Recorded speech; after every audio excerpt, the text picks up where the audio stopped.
የክርስቶስ ሰዎች እንደምን አላችሁ? እኔጋ እግዚአብሔር ይመስገን ጸጋዬ ይጓደል። ጉዞ ወደ እግዚአብሔር የሚለው መጽሐፋችን እንደቀጠለ ነው። ምዕራፍ 1 አላለቀም። በእምነት ጸልይ የሚል ላይ ነበረ ያቆምነው። እንደ እግዚአብሔር መልካም ፍቃድ አብረን እንቀጥላለን። በስመ አብ ወወልድ ወመንፈስ ቅዱስ አሐዱ አምላክ አሜን። በእምነት ጸልይ፣ እግዚአብሔር የለመንከውን እንዲሰማ ይወድሃልና መልስ እንደሚሰጥህም መልካሙ ሁሉ ለአንተ እንደሚመርጥልህ በፍጹም ልብህ እመን። የማቴዎስ ወንጌል ምዕራፍ 21 ከቁጥር 22 ላይ ይህም እምነት ቢኖርህ እንኳ ጌታ ሆይ አለማመኔን እርዳው እያልክ ጸልይ። ማር ይስሐቅ ምዕራፍ 9 ከቁጥር 24 ላይ ደግሞ እንደ ሐዋርያት እምነት እንዲጨምርልን ለምን። የሉቃስ ወንጌል ምዕራፍ 17 ከቁጥር 5 ላይ ለሚያምን ሁሉ ይቻለዋል የሚለውን ድንቅ ቃል ኪዳንም አትርሳ። ማር ይስሐቅ ምዕራፍ 9 ከቁጥር 23 ላይ እምነት ጸሎትና ጽናትን የሚሰጥ ታላቅ ኃይል አለው። ጸሎትም እምነትን ያሳድጋል። አንድ ነገር እንዲሆንልህ ጠይቀ ለምላሹ ጌታን ጠብቅ እንጂ ያንን ቶሎ ለማግኘት አስቸኮል። ምንም እግዚአብሔር የሚዘገይበት ቢመስልም የረሳ ያህል ቢሰማም በሱ ግን የራሱ ጊዜ ያለውና ጥያቄ እንደሚመለስ እርግጠኛ ሁን። እስቲ ነብዩ ዳዊትን ስማው። እግዚአብሔርን ተስፋ አድርጉ፣ በርታ፣ ልብህም ይጽና። እግዚአብሔር ተስፋ አድርግ። መዝሙር 26 ከቁጥር 14 ላይ ጸሎት ትልቅና በማስተዋል ይሁን።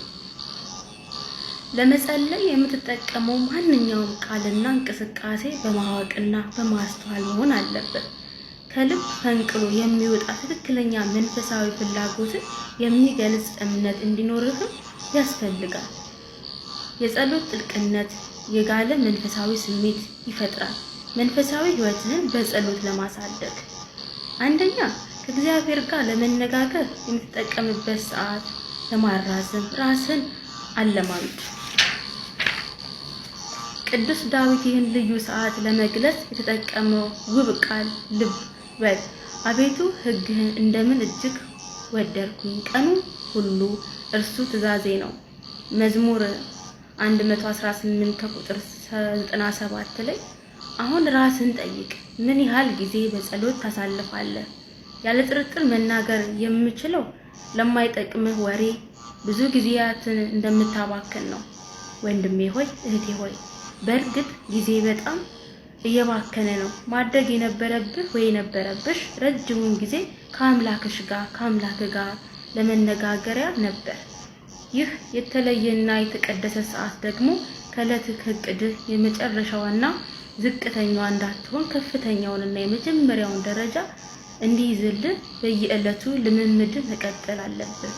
ሁለተኛው በማለዳ ለመነሳትና ዕለቱን በጸሎት ለመጀመር ራስን አለማምድ። ይህ ሰዓት ልባችን ንጹህ የሚሆንበት፣ በሐሳብ የማንጨነቅበት፣ በኃላፊነት በስራ ብዛት የማንባክንበት ሰዓት ነው። ቤተሰቦች ምናልባት ተኝተው ያሉበትና ምንም ድምፅ የማይሰማበት ጊዜ ሊሆን ያለምንም እንቅፋት ከእግዚአብሔር ጋር ብቻ መሆን የምትችልበት ሰዓት ነው። ይህም ልምምድ ቀኑን ከእግዚአብሔር ጋር በመነጋገር ወይም መጀመሪያ የምትሰማው ድምፅ የእግዚአብሔር እንዲሆን የምታደርግበት የተሟላ በረከት የምታገኝበት ልዩ መንፈሳዊ እርገት ነው።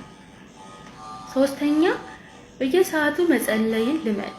ምንም እንኳ ቀኑን ሙሉ በጸሎት ለመሸፈን ባትችልም እድሉንም ባይኖርህም ቢያንስ የዕለቱ ዋና የጸሎት ሰዓታት ለመጠቀም መለማመድ ትችላለህ። አሁን ካለህበት የኑሮ ትግልና ጭንቀት ለመገላገል በመንፈስ ወደ እግዚአብሔር ለመቅረብ ለዚህ ጸሎት የምታውለው ትንሽ ጊዜ ኖሮ እንደማያውቅ ስለምታስብ እርግጠኛ ሆነህ ስለማትጸልይ የጸሎትን መጽሐፍ ተጠቅመ መጸለይ በማትችልባቸው ሰዓታትም በቃል የምትጸልያቸው የምታስታውሳቸው ጸሎቶች ይኑሩ። የእግዚአብሔርን ቃል በቀን በሌሊት አስቡ፣ ካፍህም አይለይ። መጽሐፈ ኢሳይያስ ምዕራፍ 1 ከቁጥር 8 ላይ። አራተኛ ባለበት ስፍራ ሁሉ መጸለይን ልመድ። በጊዜው ሁሉ የአምላክን ቃል እያስታወስክ ወደ ቅድስት ቤተክርስቲያን መሄድ ባልቻልክበት ጊዜ በስራና በተለያዩ ምክንያቶች በምትገኝበት ቦታ ሁሉ ሳትታክት ጸልይ። የሉቃስ ወንጌል ምዕራፍ 18 ከቁጥር 1 ላይ ከፈጣሪ ጋራ የምትወያይበት ዋጋህን የሚሰጥ ልዩ ሀብት ነውና ጸሎትህን አታቋርጥ። እንደ መሳሪያ ለመቀበልም አትቃወመው፣ መሳሪያህም ነው ለመታየት እንጂ በከንቱ መድከምም ያልሆነ ከልብ የሚመነጭ ጸሎትን በመንገድህም ጸልየው። ከሰዎች ጋር በምትሆንበት ጊዜ በተለይ በሚያደናቅፍ ርዕስ ጉዳይ አነስተው ሲያወሩ የማይመለከትህ ሆኖ ስታገኘው ወደ ቤት ሳትገባና ሳትወጣ ስራህን ስትጨርስና ሳትጨርስ በማንኛውም ሁኔታ መጸለይን ቅዱስ ልምድ አድርገው። አምስተኛው ሌሎች መጸለይን ልመድ። ለሚያስፈልጋችሁ ሁሉ ጸልይ። ለዘመዶች፣ ለወዳጆች፣ ለጓደኞች፣ ለአንዲት ኦርቶዶክሳዊት ተዋህዶ ቤተክርስቲያን በተለይ ስለ አገልግሎት ጸልይ። የታመሙትን፣ የሞቱትን፣ ንስሐ መግባት የሚፈልጉትን አትርሳቸው። ስለ ዓለምና መንግስታት ሰላምን ጠይቅ። በዚህ መንገድ ቀስ በቀስ ወደሚቀጥለው የእርገት ደረጃ ማለትም ለጠላቶች ለሚቃወሙ ጭምር ወደ መጸለይ ትራመዳለህ። የማቴዎስ ወንጌል ምዕራፍ 5 ከቁጥር 44 ላይ። ስድስተኛ በመከራው ሳለህ መጸለይንም ልመድ። በማንኛውም ርዕሰ ጉዳይ እግዚአብሔር ማንሳትና በችግር ውስጥ ስሙን መጥራት ተማር። በራስ ማስተዋል ተደግፈ ችግሮችን ለመጋፈጥም አትሞክር። ጓደኞች፣ ከወዳጆች፣ አጠቃላይ ከሰው መፍትሄ አትጠብቅ። ምንም ቢሆን ያለ እግዚአብሔር መስራት እንደማትችል የሚያረጋግጥ ሐሳብ በውስጥ ይኖር። ለችግሮች መፍትሄ ያለው ወደ እግዚአብሔር በመጸለይ ውስጥ ብቻ ነው። እግዚአብሔር የሚፈታው ቋጠሮ የለም።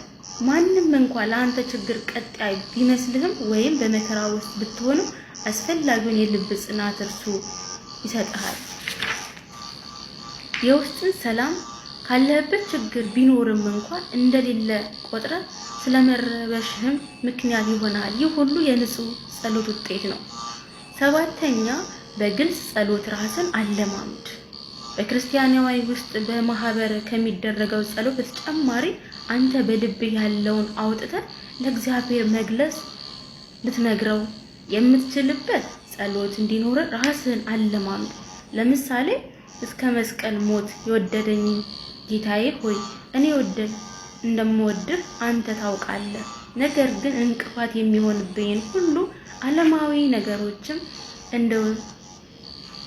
እንዳልወድ የሚገፉኝ ስሜት እንዳለ አስባለሁ። በራሴ ላስወግዳቸው ባሰብኩ ቁጥር የሚቃወሙ ደካምነቴን ነው። ይህ ዓለም መውደድ ደግሞ ከአንተ ጋር መጣላት መሆኑን ሳስብ እፈራለሁ። ስለዚህም አምላኬ ክርስቶስ ሆይ በፍጹም ልቤ አንተን ብቻ እንዳፈቅር እርዳኝ።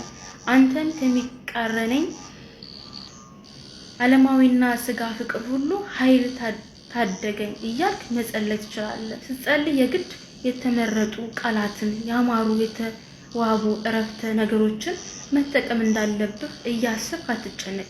የሚያስፈልገው ከልብ ፈንቅሎ የሚወጣና ማስመሰል ያልሆነ የእግዚአብሔር ፍቃድ የሚጠየቅበት ጸሎት ስለሆነ የማቴዎስ ወንጌል ምዕራፍ 6 ከቁጥር 10 ላይ በትክክል ማንነትን የሚገልጽ ሐሳብ የሆነውን ብቻ ጸልይ።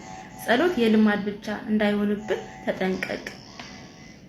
ስምንተኛ በማስተዋል መጸለይን ልመድ። ስለ ጸሎት ምንነት ጠልቀህ ማሰብ፣ ምን አይነት እንደምትጸልይ እወቅ። ጌታችን ሐዋርያት እንዴትና ምን እንደሚጸልይ አስተምሮን የሉቃስ ወንጌል ምዕራፍ 11 ከቁጥር 2 ላይ ብለው እንደለመኑ አንተም በጸሎት ስለ ጸሎት ምንነት እንዴት መጸለይ እንዳለብህ እጅግ ብዙ ነገር ትማራለህ። ፍጹም ንጹህ ጸሎት መጸለይ የምትችለው ደረጃ ላይ ባትደርስም እንኳን ይህን ምክንያት አድርገህ መጸለይን አታቋርጥ። ጸሎት እንደማንኛውም መንፈሳዊ ስራ ሁሉ ደረጃ በደረጃ የሚያድግና ፍጹምነት የሚያደርስ ህይወት ነው። ይህም በተመለከተ መሐሪ ይስሐቅ የሚነገር ይህ ነው።